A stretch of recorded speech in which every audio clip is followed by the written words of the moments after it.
E aí, tudo fantástico com você? No último vídeo eu respondi a pergunta: a ficção científica brasileira é uma merda? E lá você viu que a nossa ficção científica, ela tem uma tradição, ou seja, ela tem uma produção que vem desde o final do século XIX. Você viu que tem escritores escrevendo hoje e também você viu que tem uma diversidade de temas. E aqui eu vou explicar, afinal de contas, por que brasileiro e brasileira não lê ficção científica nacional.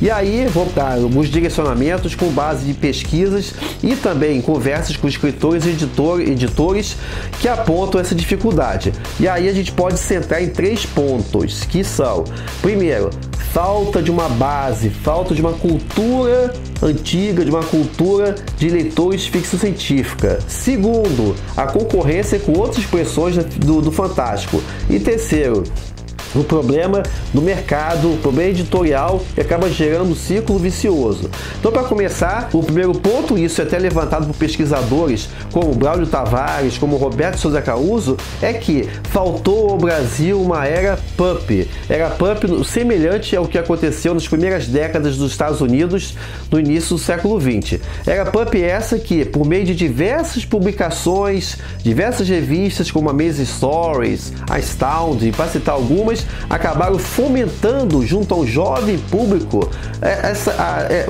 por meio de revistas baratas, a leitura de obras de ficção científica. Leitura essa que acabou depois fomentando o surgimento de escritores e escritoras para essa vertente do fantástico, que ajudaram a dar forma a essa literatura. No Brasil a gente não teve isso. A gente não teve, ainda que o próprio Caruso mostre que tivemos publicações, tivemos revistas equivalentes a revistas pulp, mas não houve uma grande obra que surgisse, que catalisasse toda uma geração no século XX, que preparasse as bases para que a ficção científica encontrasse uma raiz profunda para se disseminar, tá? Depois, obviamente, houve todo um lento e gradual processo de chegada e disseminação da ficção científica no meio editorial, mas aí a base já tinha se perdido.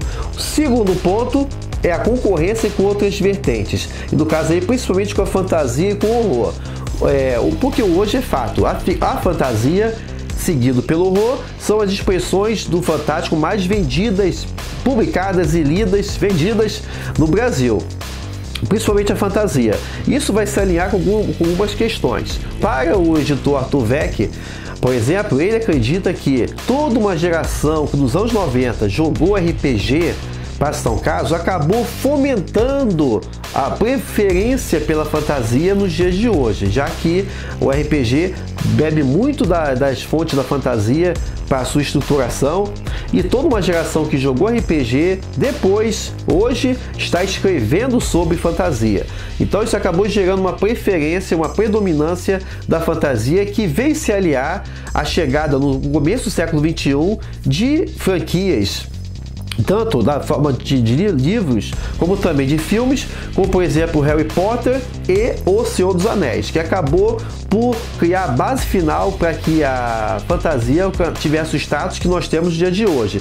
Em segundo lugar vem o horror, o horror barra gótico, né, que também, até por conta de escritores muito consagrados e com forte penetração no Brasil, como Stephen King, dentre outros, acabou também fomentando uma base sólida de publicação e de venda dessa expressão da literatura fantástica. E a ficção científica? Danou-se tudo. Ficção científica não tem assim um grande escritor que alcance o público de uma forma massiva para que ele possa gerar o mesmo efeito na produção de escritores e escritoras. Lógico, nós sempre vamos ter Isaac Asimov, nós vamos ter Arthur C. Clarke, Ray Bradbury, Philip K. Dick, mas esses não se traduzem com a mesma amplitude de público que possam gerar escritores e escritoras no nosso meio nacional. E aí a gente vai se caminhando para o outro fator que é a questão do mercado editorial, que é o ciclo vicioso, ou seja, se você não publica, você não vende, se você não vende, você não publica. E aí observa, é isso que se vê.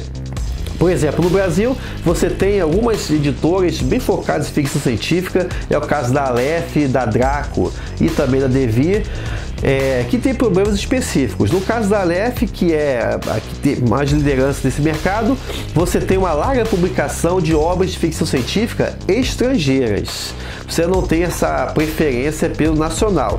E mesmo nesse caso aí, você vê que são sempre os mesmos nomes. É Philip K. Dick, Isaac Asimov e tal.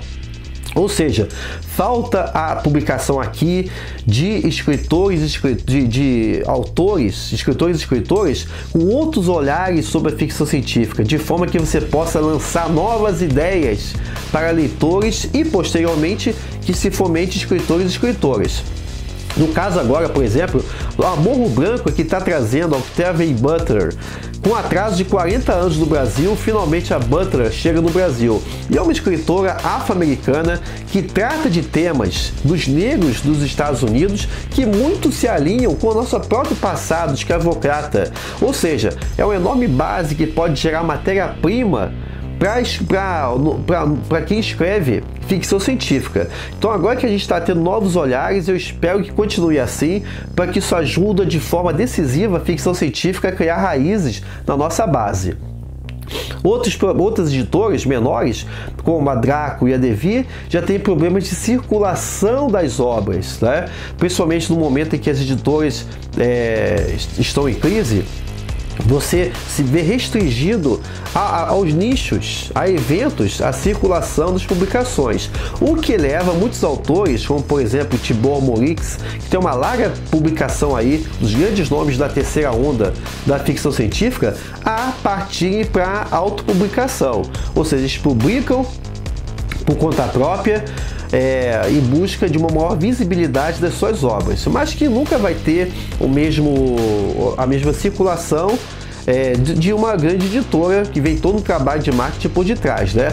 Ou então o escritor parte para uma editora pequena, que aí vai ter problema de circulação, de logística, de marketing na divulgação da obra. Então esses são gargalos que a ficção científica nacional tem que resolver ainda, tá? Ou seja, se a gente pegar dessa falta de uma base de cultura de uma era pulp, e que passa também pelo próprio lugar da ciência no Brasil, né? Algo que eu nem comentei, pela concorrência das obras de outras expressões do fantástico e também o problema editorial, é isso que a gente consegue entender, porque se a gente considerar as vertentes do fantástico, da fantasia, do gótico, barra horror e da ficção científica, a ficção científica ainda é o patinho feio do fantástico nacional, tá?